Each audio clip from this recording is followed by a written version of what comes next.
Please proceed, Senator Angara, and Yeah. to be followed by Senator Soto. Thank you, Madam Chair, with the indulgence of my colleagues. Dito sa Commission on Human Rights, kami nagpapasalamat sapagkat tinutulungan po nila yung ating mga kababayan na namatayan. Pero siguro, may I ask them also to conduct a study of the poor communities, yung mga mahihirap na komunidad na sabihin natin nagiging infest ng droga. Sapagkat kita natin po yung ating biktima rito galing sa mga mahihirap na barangay po, si Hara at saka si Mary Rose. Siguro yung parents po ni Mary Rose 15 lang ata nung nanganak sa kanya. So definitely we see some yung elemento ng kahirapan dun sa pagkaintindi ko po, very strong ang Pilipinas sa pag-enforce ng civil and political rights. Yung ibig sabihin, ang right to an attorney, yung right against warrantless arrest, etc. Pero bahagi rin naman ang Pilipinas ng iba't ibang instrumento or international treaties like the International Covenant for Economic and Social Rights. So at bahagi rin po ng ating saligang batas yan, yung karapatan ng isang tao sa kabuhayan, yung karapatan po ng tao sa isang bahay. Gusto ko nga sana kung mabigyan ako ng oras, ilabas ko po yung sitwasyon po ng ating mga kababayan na nagiging biktima ng droga. Palagay ko pag tinanong natin sila, hindi sila nabigyan ng karapat-dapat na edukasyon or sufficienteng edukasyon. Malamang hirap sila sa kabuhayan nila. Sabi nila, namamasada po ang kanilang magulang, namamasada rin po yung asawa ni Hara, si JP.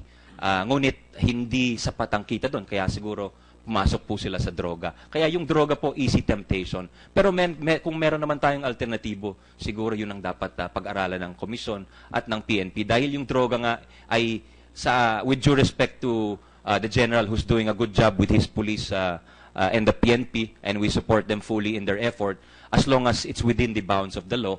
Pero sa atin, yung droga ay hindi lamang problema ng police enforcement. Police enforcement is a crucial, very important part of the drug problem. But it is a whole socio-economic phenomenon which spans our economic policies.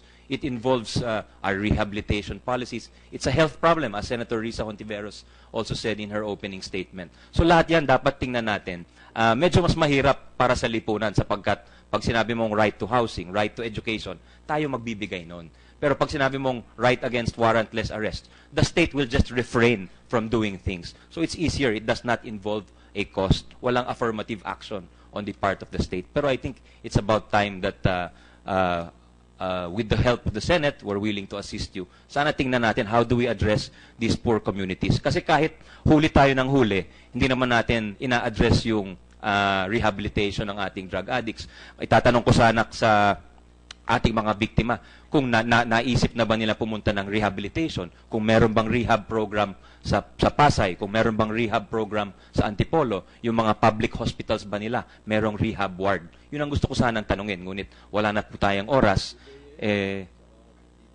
Yes, yun ang gusto ko sanang tanungin, Madam Chair, sapagkat we must tackle the drug problem as a whole if we really want to solve it. So that's all, para mabigyan naman ho yung ibang kasamahan natin ng panahon, Madam Chair. Thank you.